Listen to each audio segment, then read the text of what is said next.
আসসালামু আলাইকুম। সকলকে প্রীতি এবং শুভেচ্ছা।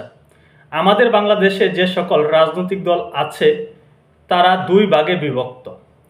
একটা অংশ চাচ্ছে দ্রুত সময়ের মধ্যে নির্বাচন, আর একটা অংশ সেই নির্বাচনকে পিছনের দিকে ঠেলে দেওয়ার জন্য বিভিন্ন তৎপরতা বৃদ্ধি করছে। নির্বাচনটা আদতে কবে হবে কেউ বলতে পারছে না। এই মুহূর্তে নির্বাচন নিয়ে ব্যাপক হতাশা লক্ষ্য করা যাচ্ছে যারা দ্রুত সময়ের মধ্যে নির্বাচন চাচ্ছে।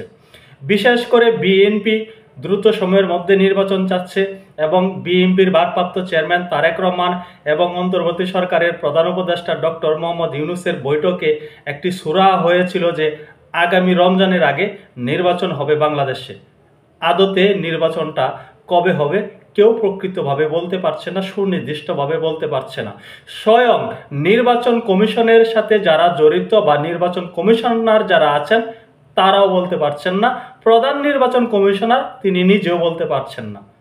অর্থাৎ নির্বাচন কবে হবে এটি কেউ বলতে পারছে না, বলা হয়তো কারো দ্বারা সম্ভব না, যেহেতু দুইভাবে বিভক্ত রাজনৈতিক দলগুলো।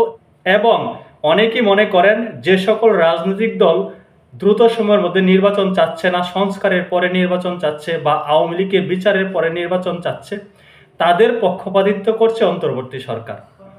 তাই নির্বাচন কবে হবে এটি বলা মুশকিল এবং নির্বাচন কমিশনার নিজেও বলতেছেন নির্বাচন কবে হবে তিনি জানেন না। নির্বাচনটা কবে হবে, কবে নাগাদ হতে পারে এই বিষয়ে কিছু মন্তব্য করেছেন প্রধান নির্বাচন কমিশনার। ত্রয়োদশ জাতীয় সংসদ নির্বাচন 2026 সালের ফেব্রুয়ারিতে হতে পারে এমন বক্তব্য আসে গত 13 জুন ডক্টর ইউনূস ও তারেক রহমানের লন্ডন বৈঠক থেকে। তারপর থেকে দেশে নির্বাচনী হাওয়া বইতে শুরু করেছে। যদিও ফেব্রুয়ারিতেই নির্বাচন হবে এমন চূড়ান্ত ঘোষণা অন্তর্বর্তী সরকার কিংবা নির্বাচন কমিশনের পক্ষ থেকে এখনও আসেনি। এরই মধ্যে নির্বাচন commissioner CEC AMM Nasir Uddin জানালেন নির্বাচনের তারিখ তিনি নিজেও জানেন না। প্রধান নির্বাচন কমিশনার বলছেন নির্বাচনের তারিখ তিনি নিজেও জানেন না। তাহলে আমরা যারা আশায় আশান্বিত হয়েছি, যারা ভাবছি এই মুহূর্তে আগামী ফেব্রুয়ারির মধ্যে বাংলাদেশে নির্বাচন হবে, তাদের ভাবনা কতটুকু ফলপ্রসূ এই মন্তব্য থেকে কিন্তু বোঝা যাচ্ছে।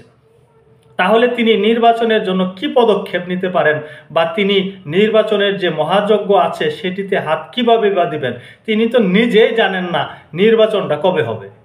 মঙ্গলবার 8 জুলাই রাজধানীর আগারগাঁওয়ে নির্বাচন ভবনে অনুষ্ঠানে সাংবাদিকদের সিইসি বলেন নির্বাচনের তারিখ নিয়ে আমি কিছুই জানি না।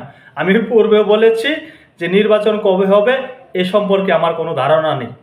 নির্বাচন কমিশনারের প্রধান বলছেন তিনি জানেন না নির্বাচনটা কবে হবে। আদতে আমাদের বাংলাদেশে নির্বাচন হবে কিনা তা নিয়েই তো সন্দেহ রয়েছে। কেউ কেউ তো মনে করেন এই অন্তর্বর্তী সরকার নির্বাচনই দেবে না, আবার কেউ কেউ বলছেন এই অন্তর্বর্তী সরকারের আমলে কোনো নির্বাচনই হবে না, একটা নতুন সরকার আসবে তারপরে নির্বাচন হবে, এমন নানান কথা কিন্তু আমরা শুনতে পাচ্ছি।